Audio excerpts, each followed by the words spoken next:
What is going on, everybody? I'm excited to tell you that me and Justin are both signed up for a drift event for the first time ever. The tickets are already bought. We are both going. So we have his E36 in the garage today for a little bit of prep. What we got going on? We're going to start off by ditching that stock airbox, and we're going to be swapping the intake manifold. The new one we're swapping on there is an M50 intake manifold. I mean, you're going to see it side by side, but this runner is just so much more bigger compared to that. It's going to get a lot more airflow, and we're not stopping right there. Come over to the van. We got more goodies for you.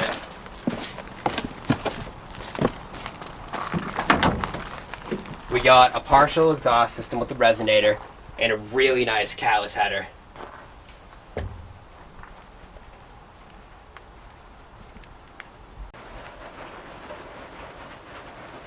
Just like the 5-speed transmission, all these parts also came out of the original Daily Drifter E36. And they're going to live on in the new beast. So in addition to all these upgrades that we're going to be doing, the icing on the cake is going to be the tune.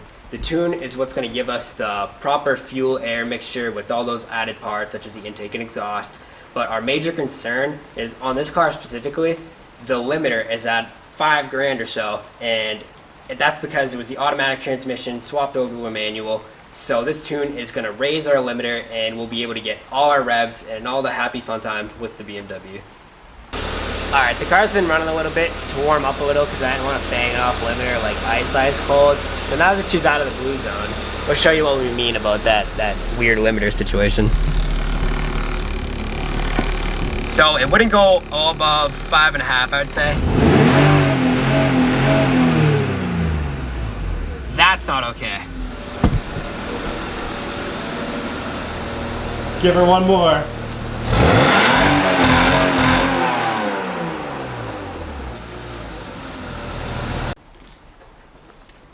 Justin's going to take the battery off, and then we are going to get started up here.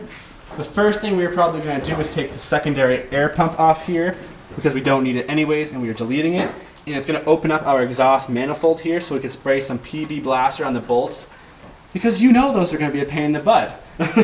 And then we're going to get started with this intake and get the box off, the plenum off, and get everything swapped over.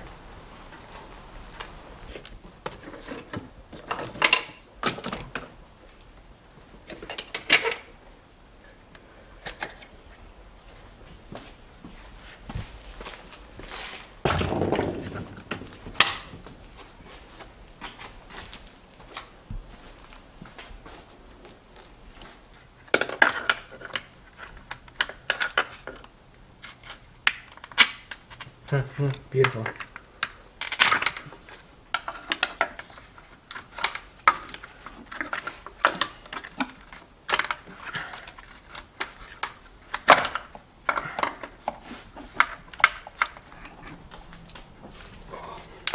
Well, if you will.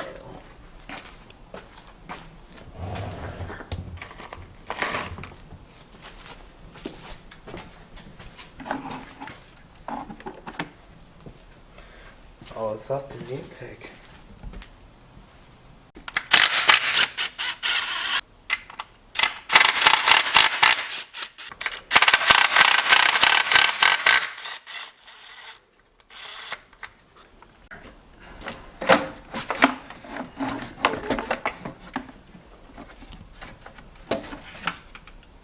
There she is.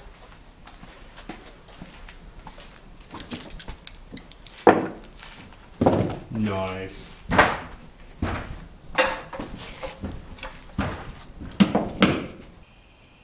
We cleaned up our engine bay a little bit here, and ultimately we only plugged one vacuum line in the bottom of this guy here, and we ended up teeing these two together because we have less ports on the new intake to go into, and we also bypassed our BMW heated throttle body, so we are not heating up our air going into there, and our cold air intake will do what it's supposed to do. But now that we have both intakes here at the table, you can really see how much larger this friggin' new one is here. I mean, comparatively, like, I mean, you come over and look at that one, it's like 2 fingers wide, and this one's 3 fingers wide. And simply just look at that runner, and look at that hole. I cannot fit 3 fingers in there. This one all day long. You know, that's. There's the comparison, guys. Yeah. So we're gonna see a lot more air going into this thing. You can also just tell the beefiness of this versus this here. It's not as big, nowhere near. This one's longer as well. The chamber is longer and freaking wider. But we are pretty much ready to get this in there now. Hell yeah. In order to hold our dipstick, we're going to be using half of the freaking stock bracket here. Yeah, we only need half, so we're cutting off the rest.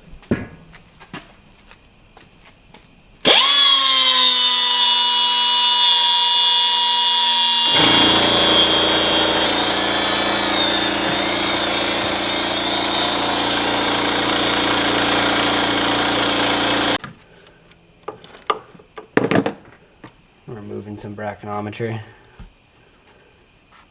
Oh, you're getting stiff now.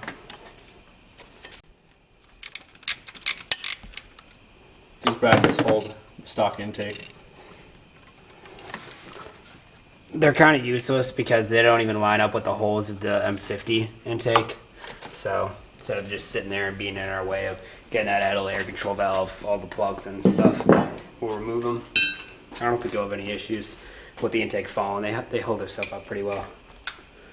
So now that's out. Can finalize that one in. We're setting up the idle air control valve with some nice new lines. But this is actually something that gave us issues in the past. And here's the freaking clip that was the problem. This was popping out, and one of them actually snapped on us, right, Justin? Yeah, this thing is what holds it in. Like as you can see right here, there's like a little thing and it slides in and goes click. So when that clicked in there, this thing actually broke. So my car was idling real bad, and this was kind of before I like knew and understood the whole way the thing worked. And we actually looked under there, and this tube was just flapping in the wind with a wide open hole, so it wasn't even idling right. But this plastic clip has failed on me, I want to say 2 times. You know, so get yourself a metal one. I got a metal one. I found it aftermarket online, and you know that thing's not gonna break to give you a beefy zip tie to hold it in there. So that plastic thing will not fail on you. Here, I'll get a quick look inside so you can see it. Yeah, you can just see the pretty red thing. It's nice and anodized. You know, that'll never dry rot and crack on you.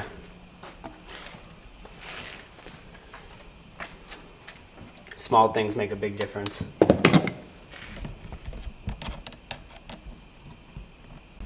So we're gonna get a test fit going on there. We need to see where our idle air control valve is gonna land because we're not using that stock bracket that it was being held on to. Just wasn't what we needed to fit in there, and see how these vacuum lines line up.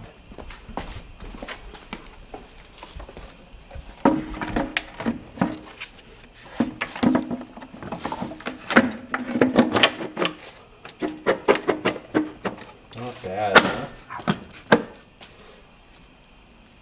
Go for a test ride. That's legit, huh? You wouldn't even know, to be honest. You know what I mean? It looks way bigger in the car.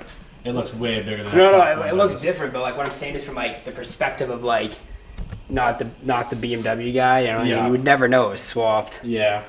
But what an You upgrade! guys, look at that. I mean, you have that little guy right there. And then you have that. Huge improvement. Hell yeah! The intake's gone in and out at least 10 times now. But we think we have it in for the final time, and we're beginning to plug everything back in and put all the freaking vacuum lines in.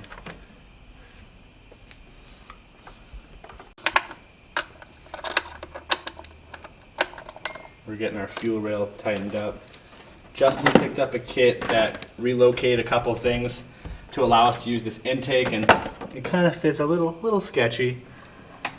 You space it over for the rail, and there was a plate here to get our throttle body on there, and the tubes as well. That wasn't included in the kit. That was its own thing. I see. But the kit to relocate the fuel rail and put the throttle body on the intake, it's like set up differently. Like this would be like a male setup, but the other one's like a female setup. So it just gives you a plate to like work with it and make it all possible. Yeah, but she's coming along.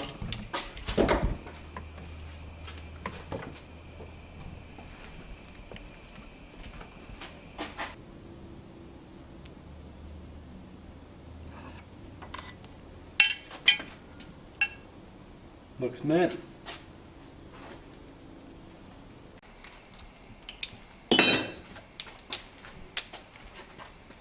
Give the final stuff going back together now.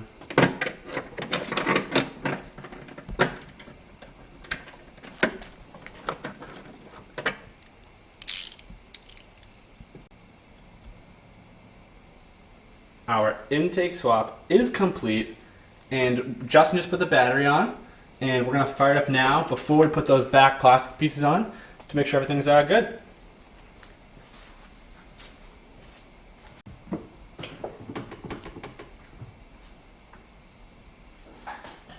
Send it.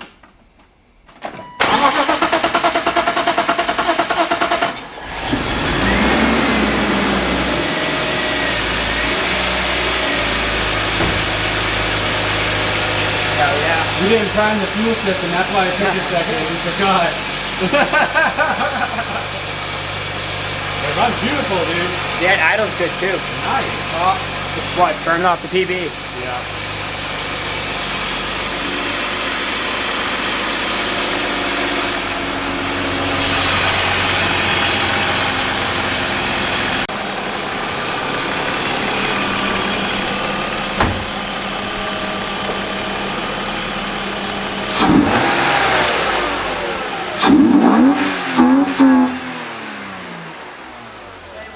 Same limiter? Yeah.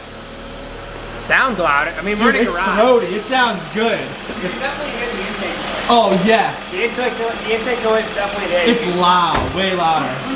The intake is way throaty. Yeah, we're in a garage, and the exhaust is kind of tough to tell, but I like the way it sounds. Yeah, that's nice.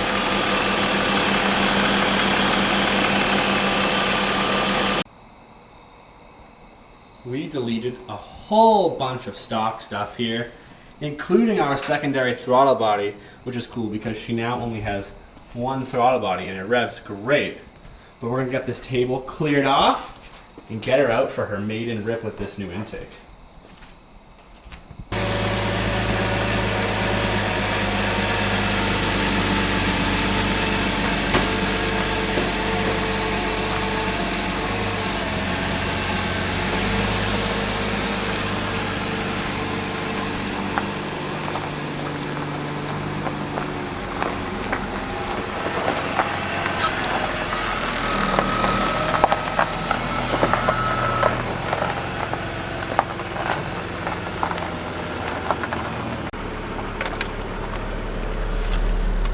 Got the fire extinguisher all mounted up too.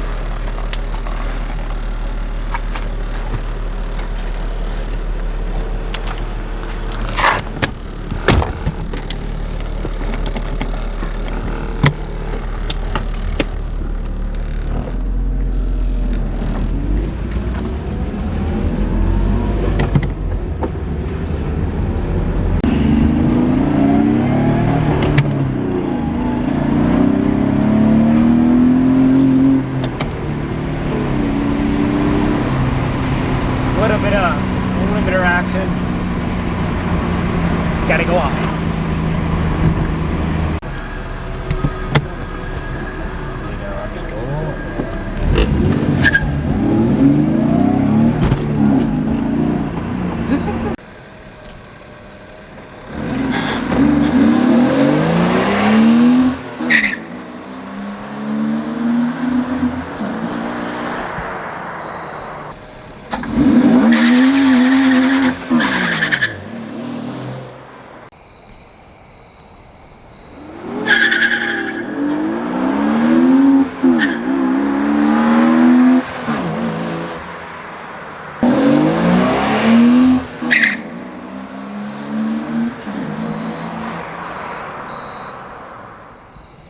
we are gonna end this one here just to guarantee that both cars are gonna be good enough to drive at Lock City Drift this weekend. We're not gonna dive into the exhaust and the tune. We'll address that on a later date. But I hope you guys enjoyed, and we'll see you all in the next one. Peace!